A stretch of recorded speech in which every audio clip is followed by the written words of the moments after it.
Good morning. Ito yung aming backside ng bahay ng amo ko. Ayan.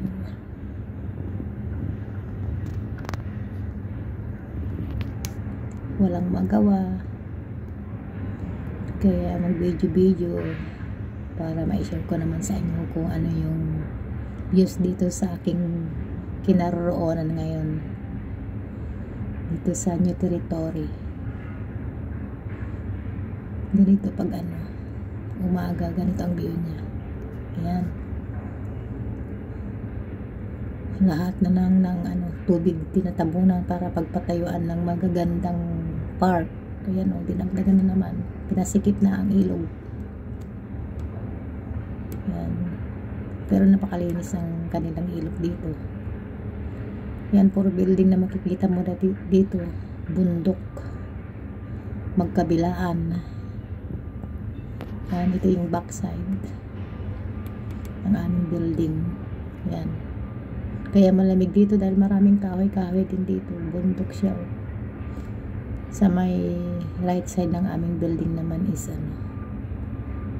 may park doon.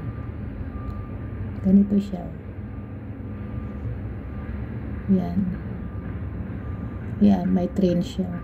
Sa baba namin, mayroon ding stasyon ng train. Saka bus. Lahat nandito malapit sa amin. Kaya, napakaganda dito sa aming lugar. Nandito na lahat. Pagbaba mo, nandyan na lahat. Yan. Napakalinis dito. Sana ganito rin ang ating bayan. Ayan siya lang po. Yan. Ang sarap maglakad-lakad pag gabi dito kasi maraming ilaw, napakalinis pa. Hindi ka matatakot kahit mag-isa ka. Napaka-safety ang Hong Kong talaga. Wala yung mga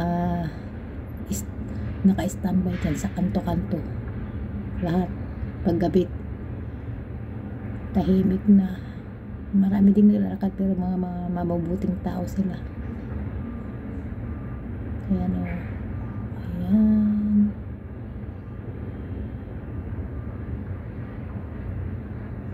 Ganyan lang. Yan. Share ko lang sa inyo kung ano yung itsura dito sa aking kinaroroonan. Yan. Sa baba namin. Nandito ako sa 24 na kumukuha ng view. Hanggang dito na lang. Bye bye guys. Next time ulit.